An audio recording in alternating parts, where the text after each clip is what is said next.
this comes up a lot with healing in general, but how, when you decide, okay, I'm doing everything I can, this isn't working, I'm healing my life, to getting to the point where you were satisfied with that and you feel like you were doing what you set out to do. And so it's that in-between time that gets tricky, because it's like, I just want it all to be done right now.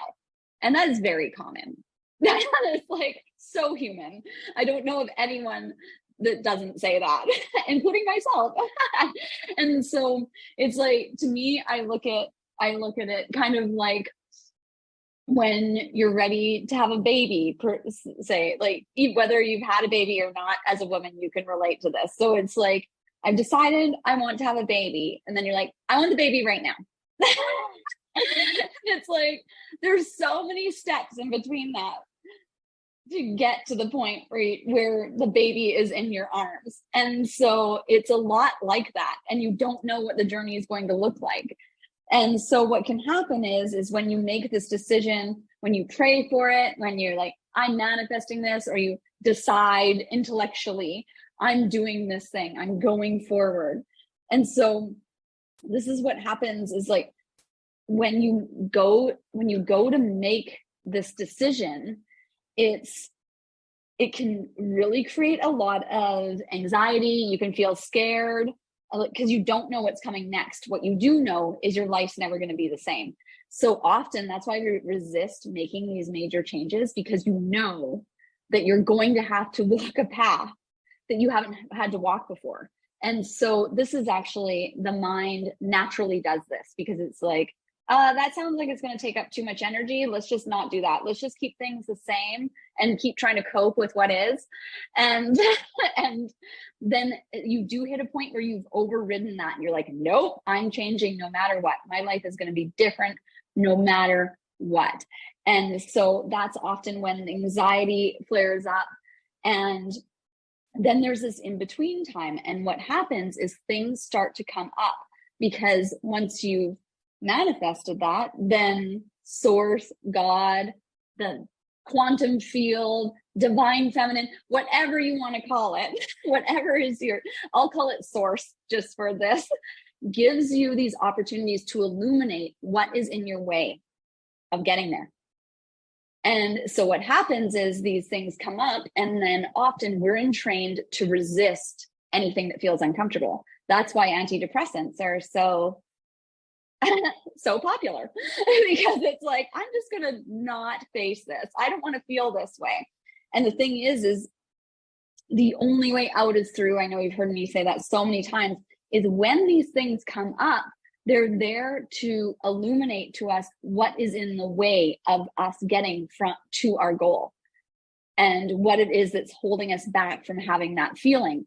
And so this is why it can feel so uncomfortable to go through the experience, because all of a sudden, all these things come up to face and they don't feel good. And it's like, I just want to go back to where I was, but the only way to go is forward.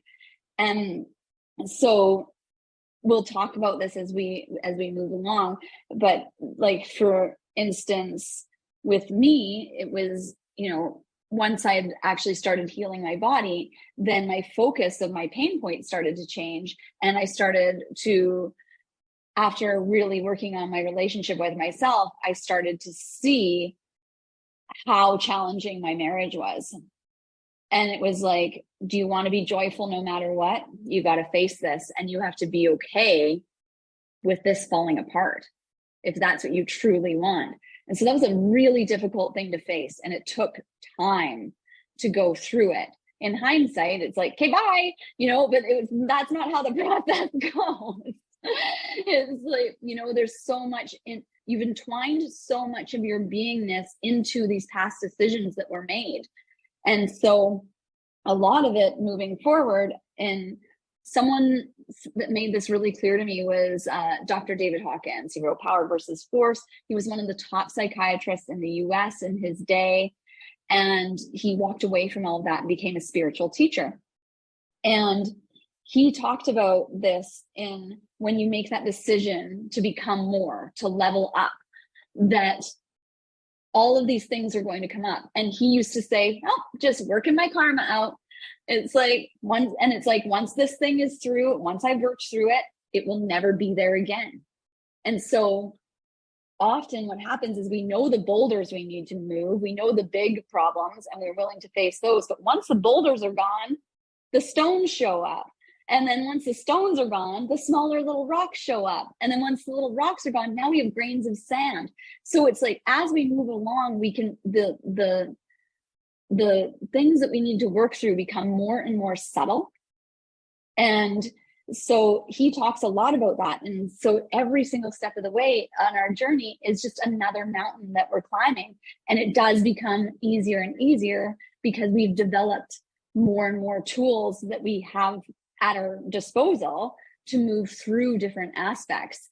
And so in healing specifically, what happens is when we go into the state where we're like, we're healing our bodies. This is it.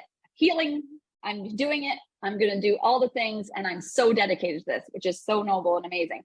And what happens usually in the beginning is we do healing.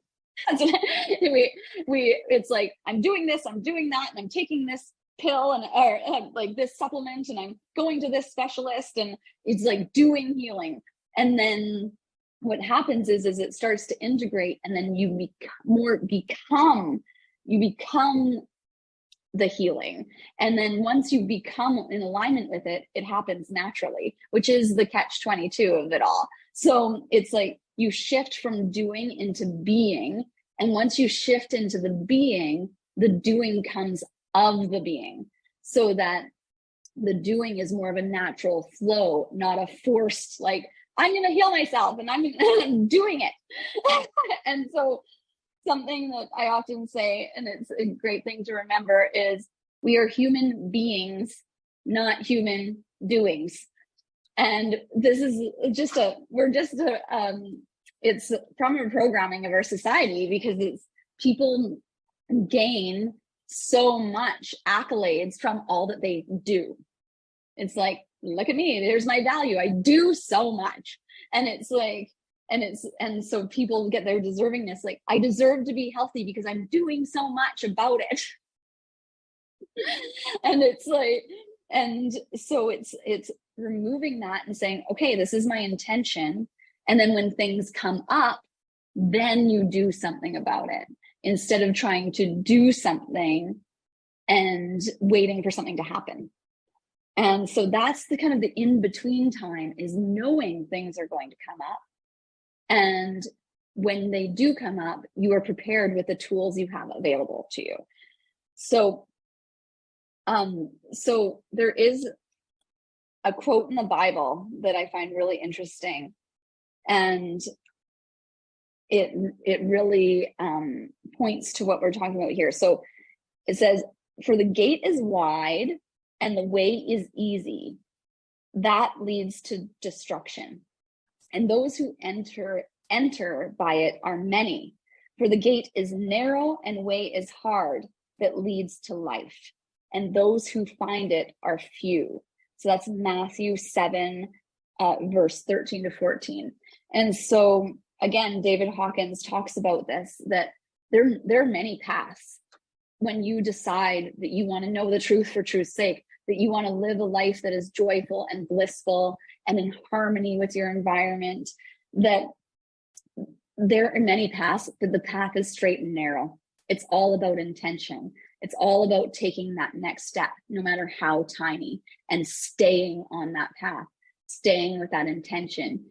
Even if your body is in anguish, even if your mind is telling you, fuck this, it's still taking those steps anyway. And that this isn't, you haven't chosen the easy path.